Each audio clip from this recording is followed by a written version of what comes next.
Hello नमस्कार, मी शुभांगी. तुमचं आणखीन एका व्हिडिओमध्ये खूप सारं स्वागत आहे. आजचा दिवस तुम्हाला खूप छान मस्त आणि आनंदात जाऊ दे.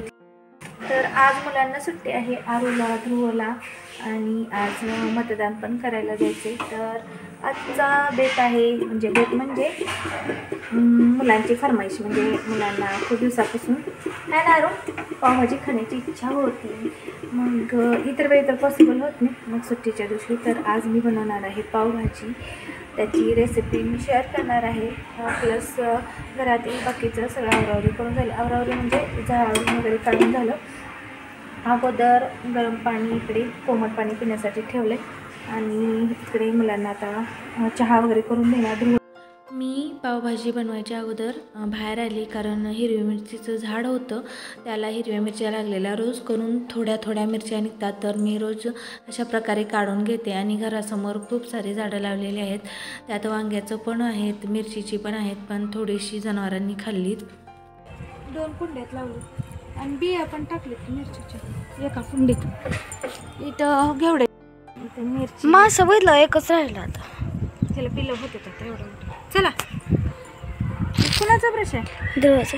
मिरच्या काढून आणल्या, परत थोड्याशा घेवड्याच्या शेंगा होत्या त्या पण काढून आणल्या, आणि भेंडी एक लागलेली तर ते पण घेऊन आले. तर इकडे पावभाजीची तयारी करायची आहे. तर लादी जी आहे ते मी सकाळी झाडू वगैरे मारून झाला, दूध आणायला गेली होती, त्यावेळेसच बेकरीतून येताना घेऊन आले.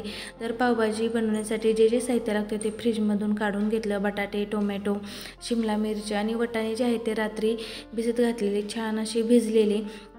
तर आरू इकडे मला मदत करते, आणि इकडे चहाला पण ठेवलेलं, आणि माझ्यासाठी कोमट पाणी पिण्यासाठी पण ठेवून दिलेलं. भांडे वगैरे रॅकला लावायचे आहेत, तोपर्यंत म्हटले की पावभाजीची तयारी करून ठेवली की सगळं सोपं जाईल, कारण नाश्त्याला पण मुलांना सकाळ सकाळी पण भूक लागते, आणि सुट्टी असल्यामुळे तर आम्ही थोडंसं लेटच उठलो, कारण हे गेले होते इलेक्शन ड्युटीला.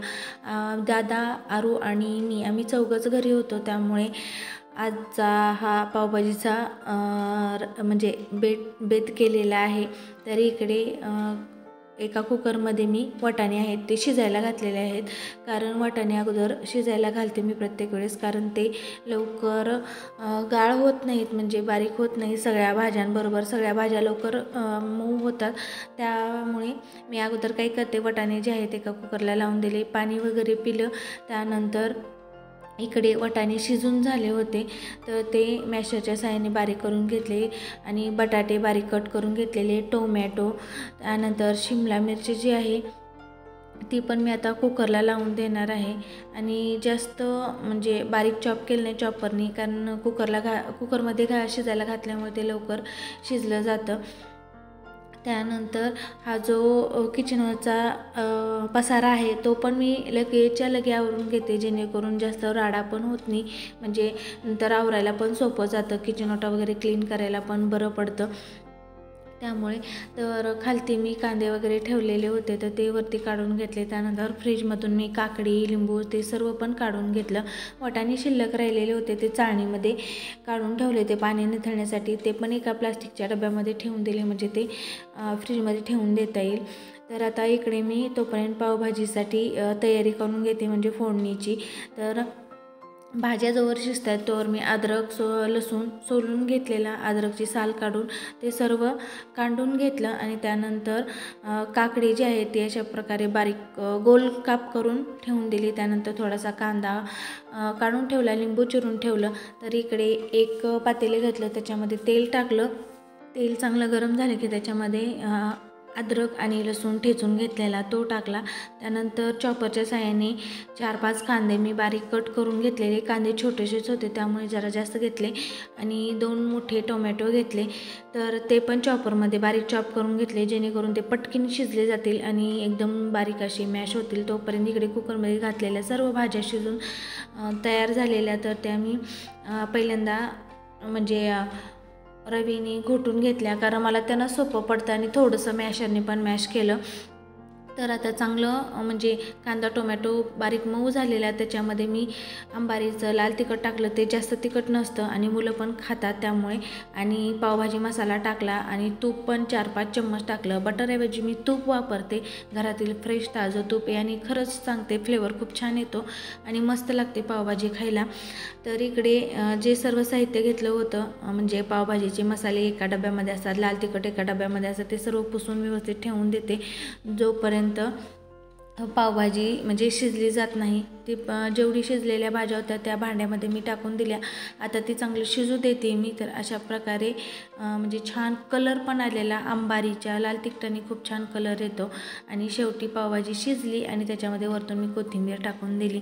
तर पॅन ठेवलेला आहे मी, म्हणजे तवा डोसे वगैरे बनवते तोच ठेवला आणि आरू म्हणली की मम्मी राहू दे मी पाव भाजून घेते. तर ती थोडीशी पाव भाजून घेते, तूप टाकलं आणि त्यानंतर पाव तव्यावरती टाकून चांगले गरम करून घेतले. तोपर्यंत इकडे मी सर्वांना ताटं वगैरे लावून घेते. दादावरती अभ्यास करत होता, तोपर्यंत मी इकडे माझ्यासाठी दादा आणि आरूसाठी पावभाजीचे ताटं वगैरे बनवून घेते. आरू तोपर्यंत पाव शेकून घेते आणि जो डब्बा आहे तो मला घासायचा होता तेलाचा, आणि माझं नेहमीचंच असतं, किटली पण माझी सारखीच वरतून थोडंसं जरी तेल लागलं की मी ते घासायला टाकते किंवा वरून तरी घासून घेते. आतमध्ये जरी तेल असलं तर ज्यात घासून ठेवते. तर ते सर्व भांडे जे असतात ते घासायला ठेवले. इकडे पावभाजी आम्ही खायला हॉलमध्ये आलेला. कशी झाली यारू? ही असली शिप बनवली का?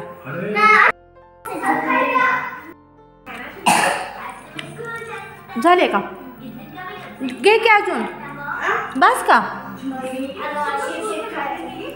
शिप खेळायचं.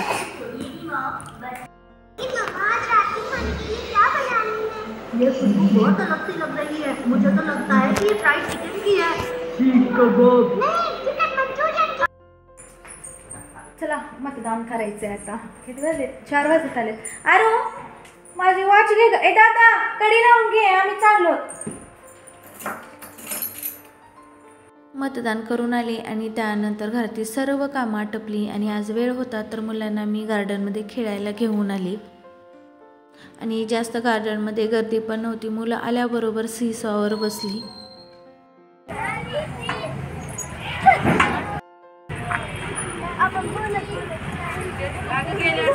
ध्रुव बसत नाही याच्यावरती है ना आरू?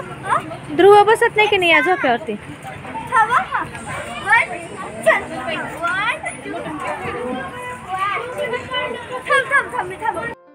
हॅलो, सावकाश चढून सावकाश चढ, पुढे बघून.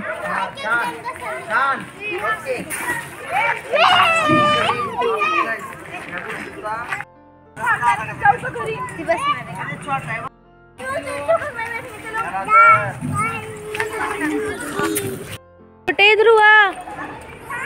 ध्रुवाला भूक लागलेली आहे. दीदीला बोलव. ए चल आणू आरू चला, या चप्पल घालून. Hello hello. आणि पाणीपुरी खाल्ली, त्यानंतर वडापाव खाल्ले, आईस्क्रीम खाल्ला आणि घरी आलो.